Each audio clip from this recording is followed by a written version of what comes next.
नमस्कार दोस्तों, स्वागत है आप सभी का आपके अपने YouTube चैनल जौनपुरिया जीके में। दोस्तों, आज की वीडियो आपके लिए बेहद ज़रूरी है क्योंकि सुप्रीम कोर्ट की तरफ से एक ऐसा आदेश आया है जिसने पूरे देश में फैली चिंता, टेंशन और डर को पूरी तरह खत्म कर दिया है।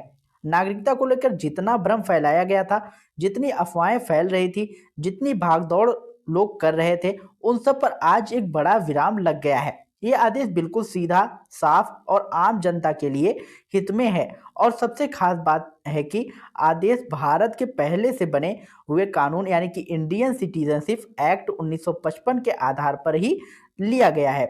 यानी कोई नया नियम नहीं लगाया गया है, बल्कि पुराने कानून को ही स्पष्ट करते हुए लोगों की परेशानी कम की गई है। अब मैं आपको एक एक बात बहुत ही आसान भाषा में समझाऊंगा ताकि आपके मन में कोई भी सवाल या कंफ्यूजन ना रहे। सबसे पहले और सबसे राहत भरी बात, अगर आपका जन्म 1987 से पहले हुआ है तो आपको नागरिकता साबित करने के लिए कोई भी डॉक्यूमेंट देने की आवश्यकता नहीं है, बल्कि बिल्कुल भी नहीं। ना जन्म प्रमाण पत्र, ना पासपोर्ट, ना 10वीं की सर्टिफिकेट, ना आधार, ना राशन कार्ड, कुछ भी अनिवार्य नहीं है। इंडियन सिटीजनशिप एक्ट 1955 यह कहता है कि 1987 से पहले भारत में जो भी व्यक्ति जन्मा है वह जन्म से भारतीय नागरिक है और उसे कोई नागरिकता साबित करने की जरूरत नहीं है।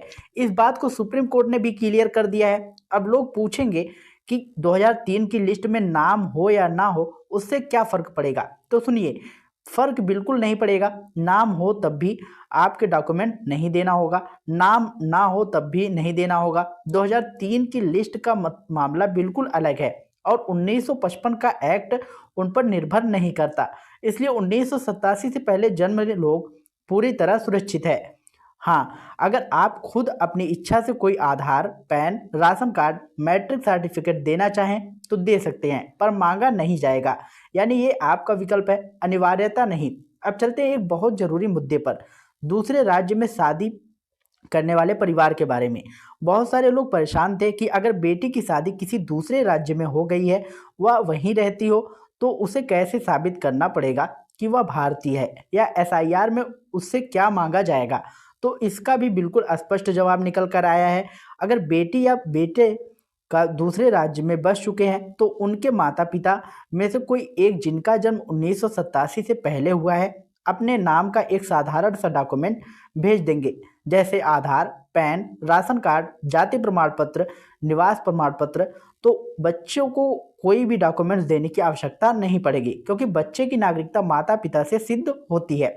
और जब माता पिता ही 1987 से पहले जन्मे हैं तो उनके बच्चे को कोई डॉक्यूमेंट्स देने की सवाल ही नहीं उठता। वहां जहां भी हो, किसी भी राज्य में हो, उसकी नागरिकता सुरक्षित है।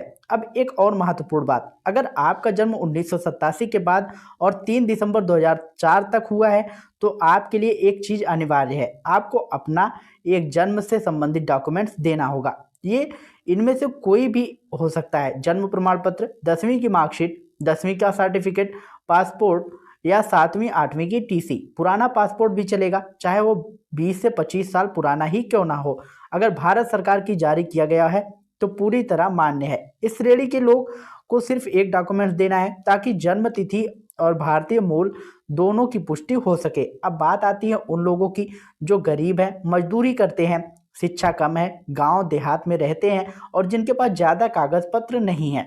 उनके लिए भी कानून ने रास्ता खुला रखा है। यदि माता पिता 1987 से पहले जन्मे हैं और उनके पास कोई भी एक सामान्य डॉक्यूमेंट्स है, राशन कार्ड भी काफ़ी है, तो बच्चे को अलग से मुश्किल वाले डॉक्यूमेंट्स नहीं देने पड़ेंगे। इस बात को भी सुप्रीम कोर्ट ने साफ स्वीकार किया है कि कानून जानता है कि सुविधा के लिए, जनता को परेशान करने के लिए नहीं है। अब थोड़ा सा इस बात पर भी ध्यान दीजिए कि लोगों के बीच डर क्यों फैल रहा था, क्योंकि लोग गलत जानकारी से घिर चुके थे कि सबको जन्म प्रमाण पत्र बनवाना पड़ेगा, नहीं देंगे तो बाहर कर दिया जाएगा, दूसरे राज्य में शादी वालों को दिक्कत होगी, बाहर रहने वाले मजदूरों को परेशानी होगी। लेकिन अब साफ है, 1987 से पहले वालों के लिए कोई डॉक्यूमेंट्स देने की जरूरत नहीं है और 1987 से 2004 वालों के लिए सिर्फ एक डॉक्यूमेंट्स देना है, जैसे उनका जीवन उपलब्ध हो गया हो। अब सोचिए ये कितना बड़ा राहत भरा कदम है। लाखों करोड़ों लोगों की समस्याएं खत्म हो गई हैं। अब ना कोई भाग दौड़, ना कोई डर, ना कोई अनावश्यक दस्तावेज की दौड़। तो उम्मीद है कि ये आपको आज की यह जानकारी पूरी तरीके से समझ आई होगी और आपको सारी शंकाएं भी दूर हो गई होंगी। दोस्तों, अगर आपके सभी कंफ्यूजन दूर हो गए हों या आप चाहते हैं कि मैं इस एक्ट को और आसान भाषा में समझाऊं, तो आप कमेंट में पूछ सकते हैं। अगर आपको यह वीडियो अच्छा लगा हो तो वीडियो को लाइक करिएगा, शेयर करिएगा और यदि चैनल पर पहली बार आए हो तो चैनल को सब्सक्राइब करके बेल आइकन जरूर दबाइएगा। और अधिक जानकारी के लिए आप हमारे टेलीग्राम चैनल से जुड़ सकते हैं।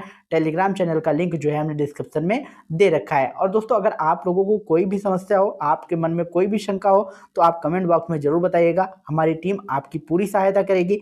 मिलते हैं नई वीडियो में नई अपडेट के साथ। तब तक के लिए जय हिंद, जय भारत।